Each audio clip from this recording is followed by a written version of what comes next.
Hey guys, it's Dr. Raff here with Acru Health.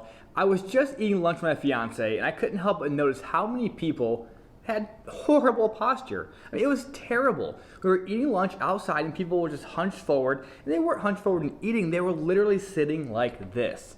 And it got me to think, so many people that we see on a daily basis have really bad posture. And it's not just, hey, it looks bad, aesthetically it's not pleasing, or maybe it's lowering someone's self-esteem. What's really happening is a outward display of internal stress on your nervous system, which is a big fancy way of saying there's some stuff going on, and the way it shows up is through your posture. You see, in our practice, we use this thing called the SEMG. You guys have probably heard of an EKG for the heart or an EEG for the brain. An EMG is for the muscle system. And what we do with this test, we actually measure the musculature right along the spine on both sides when someone's in a relaxed seated position.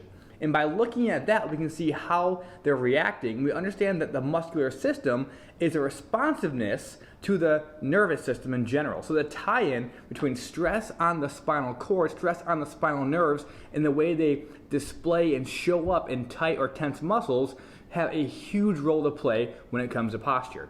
You know, think of it like this. If you want to check for the electric output of a house, you wouldn't just look at the wall and say, yep, the wiring's good. You could assume it was, but what would show up to let you know it wasn't good is the light bulb wouldn't come on when you flip the switch. And that could be a light bulb issue, and it could be an actual wiring issue too. And by digging deeper, you can find out what it is.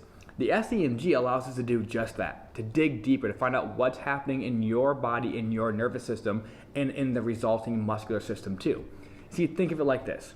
From the front and the back, the spine should be straight, a nice, straight, efficient line. From the side, you really should have three curves: the neck curve, mid-back curve, and low back curve, cervical, thoracic, and lumbar. When these curves line up, keeping your head over your shoulder, shoulder over hip, hip over knee, and knee over ankle, your body is a very efficient system. The body craves efficiency because all things that we do in our body and with our body take energy. Digesting food, making new healthy cells, all that requires energy, and the more efficient you are, the more you have left over for the stuff you really want to do in life. So when we talk about those curves lining up, keeping you erect and upright in your posture, that right there will save you a ton of energy and will let you do more of what you really love. When this whole idea is put together, you can look at the nervous system and spine from an energetic standpoint, seeing how the things show up, right? If you think about mechanics in general, if I was to take a bowling ball and hold it way out here, that would take a lot more energy from me than if I was to hold it right here.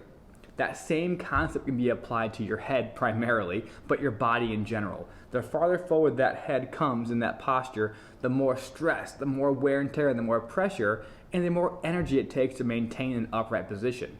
Now, distill that down to what it could be causing in the body. When that head goes forward, you get a lot of tension into the neck area. That neck tension can lead to compensation patterns throughout the entire body, and even low back pain too.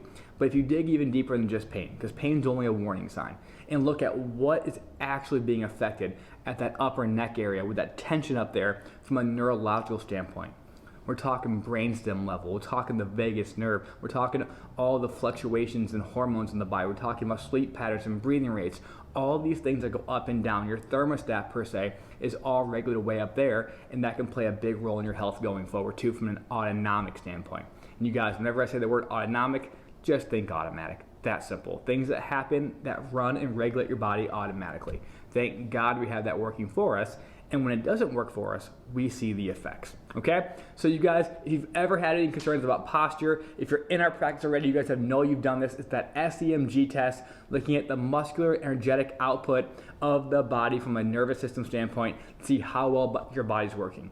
If you guys are new to our practice, you've probably done it once. If you're not new, you've done it many times. Can we check in with that and other scans every 12 visits to make sure we're doing exactly what you guys need? So if you guys have any more questions on what that SEMG really does, feel free to ask me, comment below, or ask me in the office, and I'll be happy to answer them then. All right, guys, have a good day.